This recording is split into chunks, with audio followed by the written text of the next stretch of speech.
We are going to have a summary of yesterday's session. Speakers that we have today, which is Rufus Makuluve,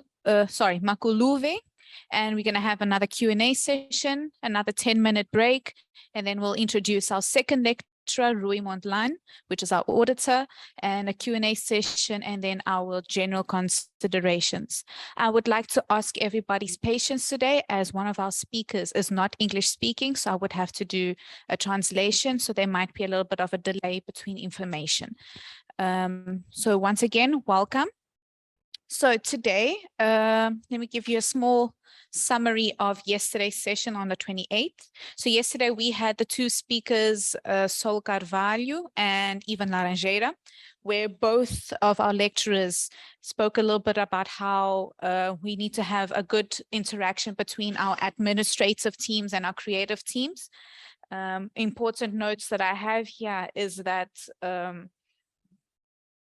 that we need to always remember and pass on to our donors that they give us money to produce culture, not to produce our reports. And to always remember that for any good project that is culturally made should always be in coordinates with our administrative teams, as they understand what the donor really needs at the end of the day, while as the administrative team needs to always understand that the creatives know what the rest of the world would need. I think that's a good summary of what happens. Another note that we had from Ivan Laranjeira was that how to manage the donor control is to always make sure that your admin team is on point and is integrated in the entire project plan from its inception. So as you receive the donorship, start with the administrative team together, that your communication and visibility to the donor throughout the project is always constant. Okay. We also had a few presentations of our regional partners. We had from Botswana, Kiba. We had from Lesotho, Marija Museum Archives. Malawi, we had two visitors, the Music Crossroads, University of Malawi. We had from Namibia, Ngundu Events, Zambia, Circus of Zambia, and we had from Zimbabwe, Music Crossroads. If I'm not mistaken, we have one of our regional partners that was not available yesterday here today from Malawi, which is the Tumani Letu. Tumani Letu, are you available today to give a presentation or an address about your projects and your team? Okay, we'll try again after the first speaker speaks. Okay, so today we have quite an interesting turn of events. We have someone that's culturally here, and then we have also someone that's administrative. So we're going to be starting off with our first speaker, which is Rufus Makuluve. He is an art and culture consultant. Rufus is a musician, university professor, researcher, and cultural manager. He is a founder. He is the founding member of the acclaimed Mozambican band Kappa Dek, where he plays keyboards. He teaches the subjects of cultural production and sound for cinema at the Institute, at the Superior Institute of Arts and Culture in Izark. He is also the co-founder of Kaleidoscope, Research in Public Policies and Culture, where he conducts research related to acoustic ecology with a particular focus on the island of Mozambique. As a cultural manager, he has worked in national and international initiatives as a leader, which gives him a vast knowledge in this area, such as Music Crossroads Mozambique, the executive director, Umoja CFF, international coordinator, Music Bridges as coordinator, and currently he is the director of Incindia, I hope I pronounced that correctly, Incindia Municipal Cultural Center, and the president of the Mozambican Federation of Culture and Creative Industries. Without further ado, I would like to welcome everyone, and to the floor, Rufus Makuluve.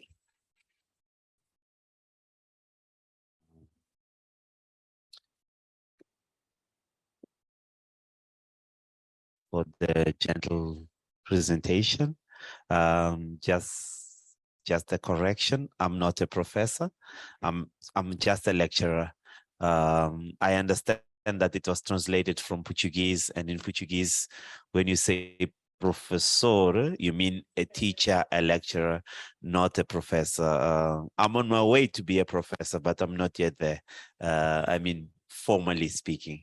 Well, I want to thank Sipatsi for the invitation and to come and and have this kind of conversations. I think it's quite rewarding because also it puts me in a space where I have to reflect about my day to day. But without further ado, I would like to one of the challenges that have been presented by Sipatse was to look a bit on the risks, but from not only from a not from a financial perspective, because there is a specialist in the house who will be pulling up his tools and tricks. So, but it was more just to look at them and say, okay, in our case, what risks might be there? With this presentation, I don't really mean to, list all risks or do a risk analysis. Not really, but it's just to, kind of like put something to click in our heads and say, okay, in whatever projects we do, we have risks, and what risks might be out there. More looking into the cultural arts and culture sector. Well, first of all, I would look at the risks as something that is uncertain.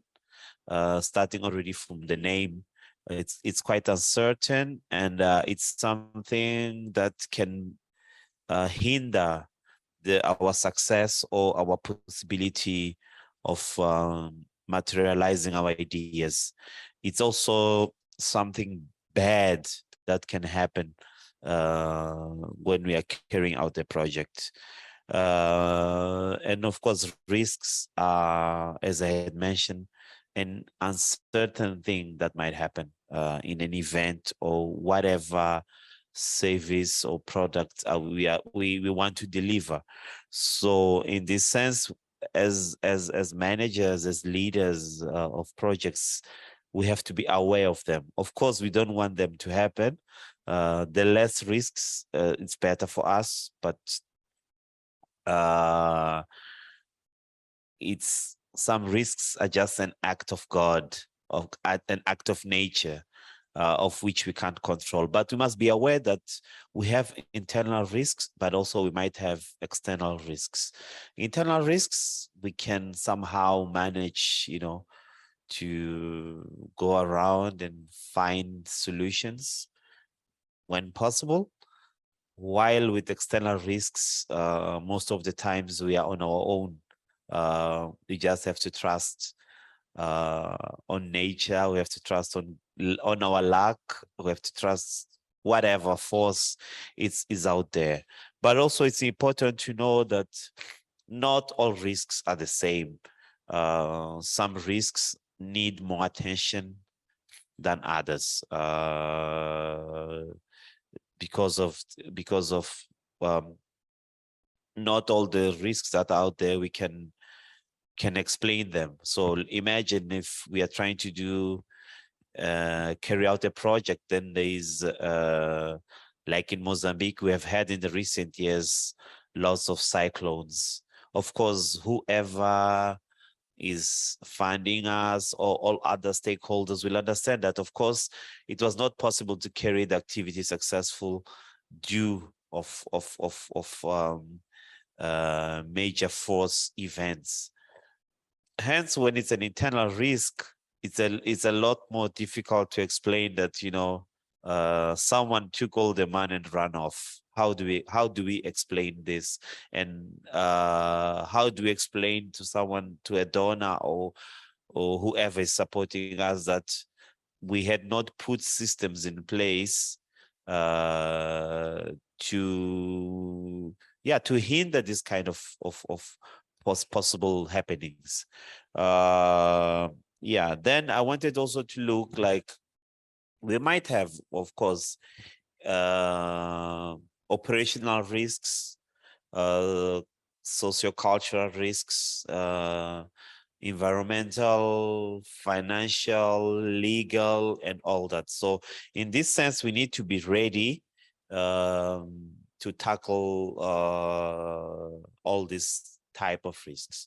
But there's one risk that I would like to start with, which is sometimes there is an intention within the organization uh, to make our day-to-day work not possible. Sometimes it happens. An unhappy employee who might, for whatever reasons, vandalism, sabotage. These things happen. We have seen them happening in our organizations. So how do we go about it? I don't want here to discuss a lot of the risk mitigation because I think it would be even a longer talk. But of course, in this case, employees, if they're satisfied, the chances of them misbehaving are less. Of course, sometimes there is a culture that is already how will I, whereby people have a tendency to behave in a certain manner. So how do we tackle these kind of risks? Then of course there's a possibility of that they went on and put fire to a car or to whatever a working space. And remember, we are in a sector whereby people and go out and tamper our name. Sometimes it's an unhappy person who has worked with us and goes to the media and says, well, these people are not paying payment from our own donor or from a sponsor, and this artist or whoever service provider has needs and is waiting for the payment, and goes on and said, well, these people are robbing me, or these people are going on and they're not paying me, and I've done my work and all that. So we need to find systems to have systems in place to make sure that this doesn't happen. And of course, we have the obvious operational risks, whereby issues related to health and safety are important. We deal with a lots of connections, electricity, trussing, setting up. Easily people can fall, people can get choked by electricity, people can, lots of different things happen. And we need to be aware of these operational risks. I mean, even accidents, I look at them as operational risks. Imagine if someone has to quickly go out and pick a guitar or an amp which we need to make the event happen. Then that person goes out and pick a rush hour, and things happen. So we need also to be aware of that. And of course, when you speak about the operational risks, we have to be aware also of our working hours. When we are at the peak of our productions, we do lots of overtime, we do lots of extra working hours. Then people can't really get sensitive, and at the same time people start losing focus, which also can contribute to the operational risks. And of course, we have the social and cultural risks, whereby local culture plays a role in our projects. I don't mean to undermine or be rude or anything, but I would like to use the example of Malawi, where we saw that an artist from South Africa, who tends to have a kind of over the edge sexy act, was not allowed to perform in Malawi. I think it is in conjunction with the local culture. sorry if I'm not grasping the full reality, but reading what I read in the papers and seeing the document from the censorship board, I could say, well, there is a strong aspect of the local culture. Maybe sometimes local politics also can be quite influential. And also we must think that I've seen in Mozambique one dance company where the dancers went on strike. It might happen. Why did they go on strike? It's because someone did not foresee that risk or saw the risk but undermined it. And of course, we have natural events. Southern Africa has been strongly hit, in particular Mozambique, the coast of Mozambique, with all these cyclones due climate change. And we've seen extreme weather events. Then they're out there, and as we understand them, we'll see that there is a certain part of the year where they normally happen. So if I have to think of a project in that area, coastal area, I would have to be aware of what's going on around that period of the year. Like in Mozambique, I would say like between January and March, one has to be quite has to pay attention to that, because we are at the peak of the rainy season. And now with all these extreme events, things might go to a completely different direction. And we have, of course, with the opening of the markets, of the events, with the events market, sorry, there's a lot of events happening. And there are certain parts of the city that are the ones that are normally chosen. So in that sense, for the people who live in that area, it's quite disturbing. But then for the organizers, of course, it's business, so to speak. That when you get to that point whereby you have to do an event, you have to carry an event, and not being aware of the neighborhood, also that can be a risk, because after sometimes people might start, writing letters to the municipality, to whoever is responsible, and make your event or block your event. The same I would speak about financial risk, but I will not say a lot because we have an expert here in the house. But not long, couple of days ago, I met a guy, and it was a colleague who works within the sector, and he was so disturbed because when he applied for the grant, the euro was 1 to 78 against the Metical, which means for each euro you paid 78 Meticais. But that was like what, a year ago or something. But now it's 1 to 65.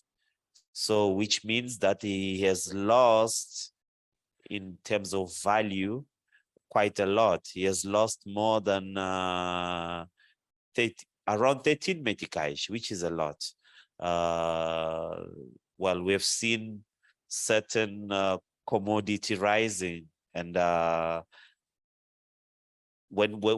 one was budgeting, and we started with, well, petrol has gone from close to 60 Meticais to over 80 Meticais. 20 Meticais is a lot per liter. I mean, this rising of the prices. So there is also that thing.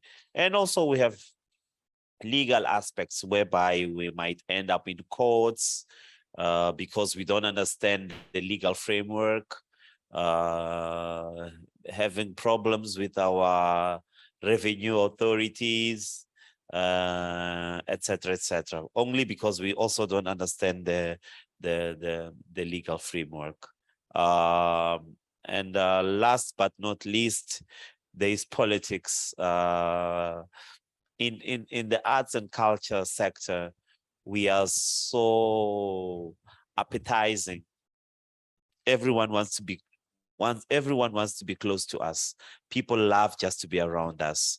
So when there's an electoral year and you are doing a huge event somewhere, be aware that politicians will come after you, because we draw audiences, we bring lots of people, we bring masses around us, and of course there's the tendency of being used by politicians, and also there's a tendency of being part of political tensions, and sometimes we're not even part of the whole story, but we find ourselves in this web.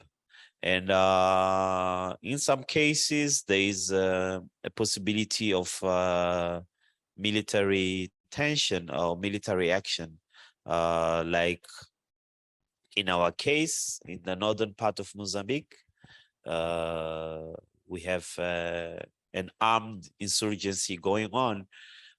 So imagine if one had planned to do a project in that area, then this is a quite strong risk, which would make it even impossible to carry out our activities. Well, I could say a lot more, but I'll stop here from now and wait to listen from you if you have any comments and contributions, questions. Thank you.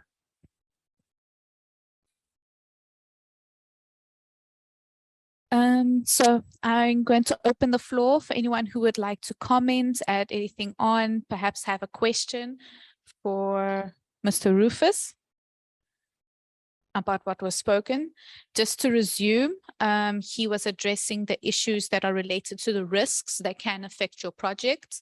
And he addressed all the different risks that one should always keep in mind and plan for as you plan out your projects. Do we have any questions at the moment? Okay. So I see we don't have any questions at the moment. Should someone have a question later on that they would like to ask, I will be placing the SIPATSI email address in the group once again, and you can always address your questions post event, and then we can always send you an email back. I think we're going to go into a 10-minute break, and then we'll come back to address the few partners that weren't here to do the address in the beginning, and then we're going to move on to our second lecturer, Mr. Rui Mondlane. See you in a moment. 10-minute break, everyone.